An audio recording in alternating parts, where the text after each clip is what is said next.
This is 9 News with Peter Overton. Good evening. A group of armed home invaders is on the run tonight after ransacking a home in Melbourne's northern suburbs and terrorising the family inside. Nine's Reid Butler is live for us at police headquarters in Melbourne. Reid, good evening. Anyone hurt? Yes, Peter, including a 57-year-old woman who was dragged to the ground. She suffered head injuries as a result of that. We spoke to her adult son, Gurinder Singh, today. He was also inside the Calcallo home when this was all unfolding, and he too was injured. He suffered machete wounds to his arms as these thieves did everything they could to make off with as much as they could, and they certainly did a good job at that, stealing up to $30,000 worth of property, including jewellery and cash. They used pot plants to smash their way through the windows of this property in the early hours. And to say that this was a horrifying experience for the Singh family would be an understatement. Just listen to the screams coming from Gurinder's wife in this security footage. My actions could have caused a lot of things to my family, and that could stay for the rest of their life. I didn't do anything. I just stayed calm.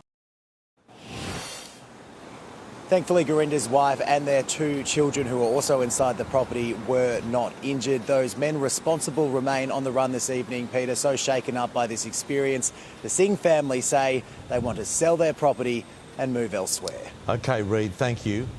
Now to a story. We have new developments in the search tonight for the bodies of two missing men believed to have been murdered in Sydney. Investigators tracking the movements of a police officer accused of killing TV presenter Jessie Baird and flight attendant Luke Davies. With more on this story, Nine's Ruth Wynne-Williams is in the Sydney newsroom for me. Ruth, where has this search moved to? Pete, detectives have now zeroed in on a rural area 170 kilometres to our city's south. Members of the dive squad spending a lot of time searching a dam this afternoon alongside a team of homicide investigators near the town of Marulan, right on the edge of a vast and cavernous national park near Goulburn. We've been told nightfall has now ended that search for today, but it comes after someone known to murder-accused officer Beau Lamar Condon provided information this weekend to New South Wales Police about his movements. There is a 5-day window between when Lamar Condon's alleged to have shot Jessie Baird and Luke Davies and when the 28-year-old handed himself into police. It takes around an hour and a half to reach this location. Police allege Lamar Condon hired a white Hi-Ace van to transport the bodies of these two men. Right now, Pete, he is not cooperating with police. There have been a number of sites of interest, but activity at this site intensified this afternoon, Pete. All right, Ruth, thank you so much. A new poll has come out tonight on the state of play when it comes to voters and their views of the government and the coalition. I spoke with Nine's political editor Charles Croucher from Parliament House a little earlier. Well, Pete, an exclusive poll released tonight by Resolve Political Monitor for our colleagues at the Sydney Morning Herald and The Age, it shows a continued decline of the government standings. The coalition now leads Labor on primary votes, 37 to 34. This is the first time since the last election that the opposition has led the primary vote in this poll. It's also above their primary vote at that election. Anthony Albanese is still the preferred Prime Minister, leading 39-32, but that lead is just a quarter of the lead he held in May last year. It is a continuation of the slide for the government, a slide Labor hoped would have been stopped by the changes to Stage 3 tax cut. This poll suggests there is more work to do, and that will put pressure on the budget in May. Before that, the crucial by-election in Dunkley, that's next week. The Prime Minister was there this morning, Pete, and he'll have a lot more riding on the result Saturday night. All right, Charles, thank you. New details tonight of what is shaping up as the largest overhaul of higher education in a generation. The university's Accord final report, launched in Sydney, recommending more places for low and middle income students. On Smart Street, hoping to make the streets a little smarter. Universities change lives if they're managed well, and universities can change nations. Among the recommendations, 80% of Australians receive university or higher level technical qualifications by 2050, with more than 1 million extra Commonwealth supported places targeting areas of national skill shortages while making help payments easier to get and pay off. I've made it pretty clear that my priority is helping more kids from the outer suburbs and the regions, more kids from poor families get a crack at university. The review also wants more free bridging courses for students that don't initially qualify for uni and introducing payments for previously unpaid work placement training in nursing, care and teaching. So that they can fill those jobs, drive that economy, as well as provide a good quality of life for themselves and their families. This would cost many billions of dollars to deliver, and we are certainly concerned that the government has really raised expectations. Business and science groups have welcomed the report, while universities support it but are wary of costs, with suggestions tonight wealthy unis should help poorer ones. I believe this is the most important contribution to tertiary education for decades. This doesn't come for free. So that'll be a challenge for government in terms of how it closes the circle. This is one of 3 reviews into Australia's education sector. The government believing longer-term reform can lead to a longer time in power. The agreement I strike this year and the election that we fight next year will determine the future of public education. The report tonight with the government. The first changes will be included in the budget in May. Charles Croucher, 9 News. A man has been killed in a fiery crash involving a cattle truck in Queensland.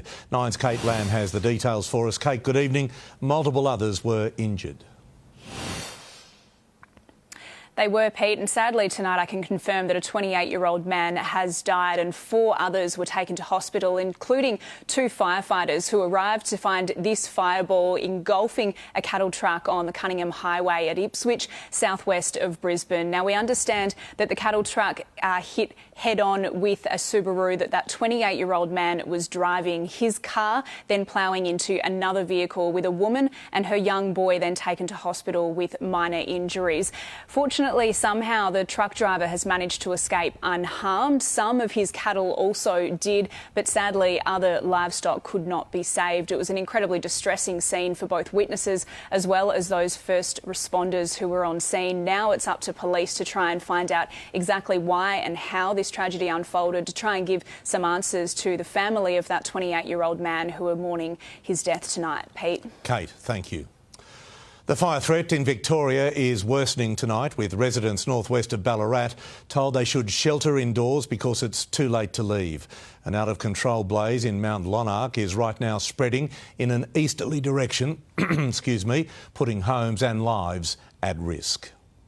Red hot and still burning out of control.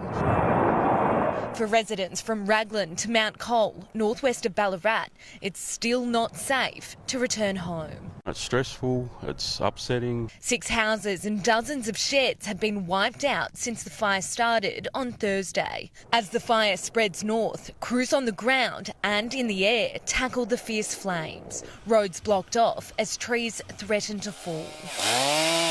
The mammoth effort is being managed by a team of experts at the Ballarat Control Centre.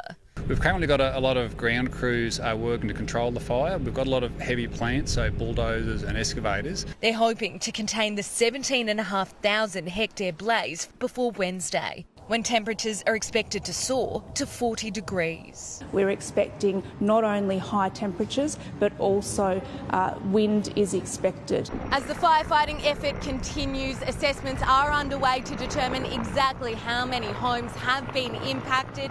As for the amount of livestock lost, it's still too early to tell. And it may be until well after this coming Wednesday. We really want our communities to be aware and remain vigilant on that day, and obviously make their plans in the lead up to that day. In Amphitheatre, Gillian Lantouris, 9 News.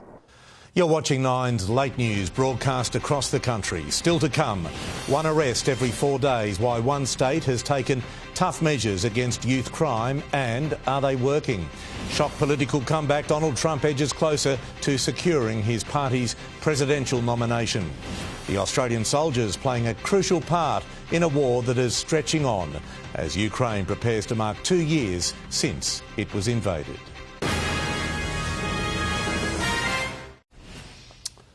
It's been revealed one of South Australia's most significant police operations is now busier than ever. Michaela Komarek is in Adelaide for us tonight. Michaela, good evening. The task force which targets youth crime has been averaging 1 arrest every 4 days. Yeah, that's right, Pete. In the past year alone, Operation Mandrake has netted 86 criminals. The specialised task force was set up 2 decades ago and it targets young offenders committing violent home invasions. Now, SA Police hope they'll soon have new powers to arrest the ringleaders involved in recruiting these young and often vulnerable kids. SA government has recently proposed new laws which would target those recruiters. Take a listen. Where someone is continually offending, that's the cases that we'll put before the court and make a very strong submission to keep those people in custody. Now, SA Police says the task force is continually evolving and they hope to one day deter these youths from committing these crimes rather than just arresting them for it. Pete? Michaela, thank you.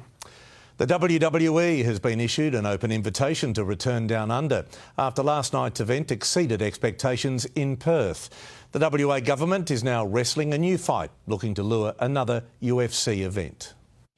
Last night's showcase is estimated to have reached about 1 billion people across the world. The international telecast showed more than just the action inside the ring. There is Optus Stadium in downtown Perth, home of Elimination Chamber. Went to script, the Aussie champ retaining her title.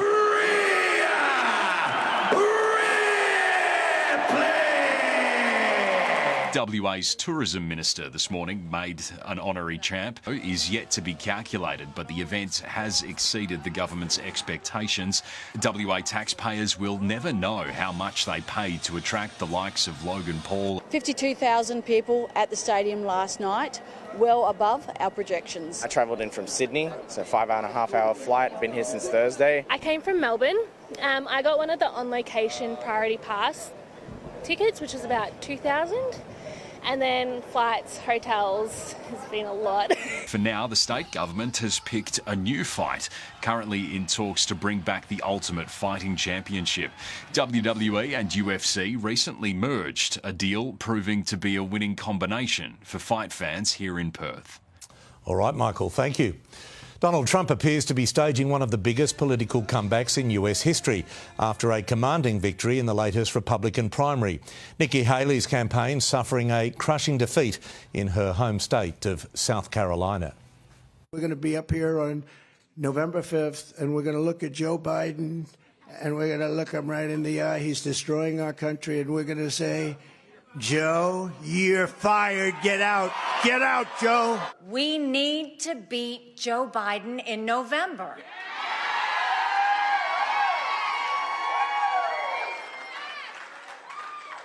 I don't believe Donald Trump can beat Joe Biden. The South Carolina primary is a strong indicator of who will become the Republican candidate. Dangling several stories above the New York pavement, a resident has clung to a firefighter who was lowered down to rescue them from a burning building.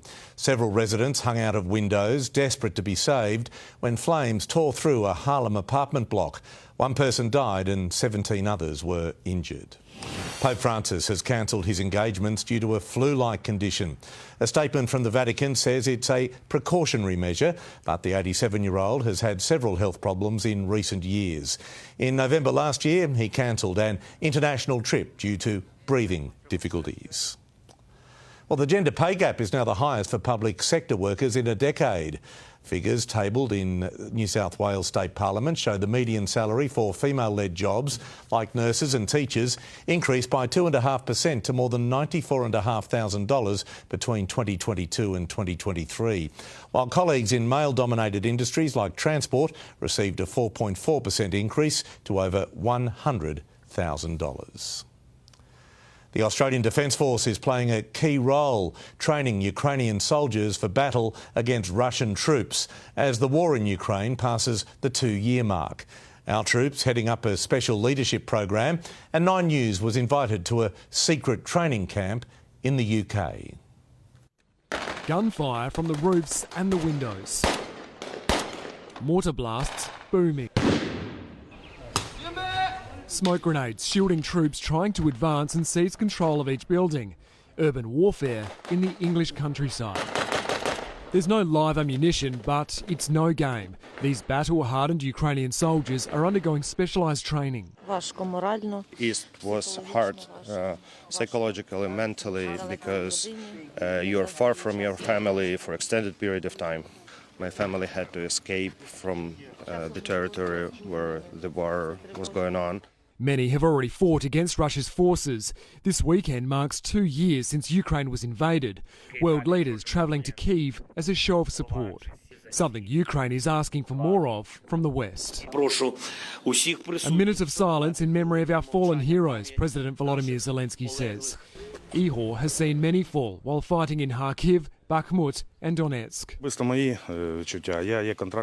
I've been serving in the brigade that was on the front line when the war started, so yeah, we've been prepared. We are military personnel. Playing the enemy here is a mix of Defence Force personnel from 12 nations, including Australia, which is running this leadership-focused program. The idea with the scenarios is to replicate as much of the combat situation in Ukraine as possible. We have weapon effects such as that sound right there behind me to indicate artillery and indirect fire. 35,000 Ukrainians have completed this training since 2022. And that covers everything from the field environment, in rural areas, in, as you see, an urban facility behind me, in trench warfare, in small arms instruction, so with their weapon systems. This is the final phase of training for this particular group of soldiers. In the coming days, they'll be heading back to Ukraine, where they'll apply what they're learning here in real-world scenarios. So we're definitely moving toward victory. It's very humbling and privileged kind of feeling to be having this key role as part of the mission. A war with no end in sight. In eastern England, Edward Godfrey, 9 News. When we come back, finance, and there's some crucial economic data out this week. Scott Phillips will join me for his regular look at the week ahead. It's time now for our regular look at finance with our late news money man, Scott Phillips, Chief Investment Officer from the Motley Fool. Scott, good evening. We had some big businesses releasing their half-year earnings this week. What did we learn about the health, if you like, of corporate Australia? Peter, good evening. Yeah, we absolutely did. In fact, some really, really big businesses, a bank, a supermarket. We saw plenty of companies out with really important data. The best thing I probably think we can say about this is it was better than it could have been. The numbers are pretty pedestrian, quite honestly. Most of the large companies in Australia are getting very, very modest sales growth and profit growth. But in the current economic circumstances, that's actually a pretty good result. So we're kind of getting through. And the great news there is businesses that are still growing sales and profits are still likely to keep employing Australians. That is, of course, the most important number as we go through 2024. Scott, with this new RBA calendar, there's no meeting on the first Tuesday of the month, so we've got to get used to, I think, happening every 6 weeks. How important, though, will the CPI data be this week? It's going to be really important, Peter, because we've seen the CPI, the inflation rate, slowly but steadily decline here in Australia. The watch out is in the US. They actually had a modest bump up in inflation, a reminder that it's not going to necessarily be a smooth and steady fall. In fact, that is their forecast. The consensus estimate is actually for an increase from 3.4% in December to 3.5% in January. Not panic station, not anything to worry about necessarily, but a reminder that the path won't necessarily be smooth from here. All right, retail sales, they come out, that information on Thursday? These are probably even more important, actually, mate. Normally it's CPI, but the last couple of months of retail sales have been fascinating. We had a massive jump in November, largely because of the Black Friday sales. We kind of expected that. We also expected it would drag sales forward from December, and that ended up being true. December sales were down 2.7%, which is a remarkable reduction. Now, again, you've got to look at the 2 months together, November and December. Even if you do, that's still a decline. Now, the health of the economy, the health of consumer spending is probably the canary in the coal mine. We are expecting a bounce back. We're expecting growth of about 1.5% when those numbers are released later this week. But any variance from that probably, as well as CPI, are the two numbers the RBA will be looking most closely at. And very quickly, Scott, before we go, what should we expect tomorrow when our market opens? This is quick and easy, Pete. Hopefully a gain of about 0.4% if the ASX futures are correct. Hopefully a positive start to the trading week on Monday. Scott Phillips from the Motley Fool. As always, thanks for joining us on the Late News. An absolute pleasure. Thank you, Peter. Stay with us. Your weather details are next.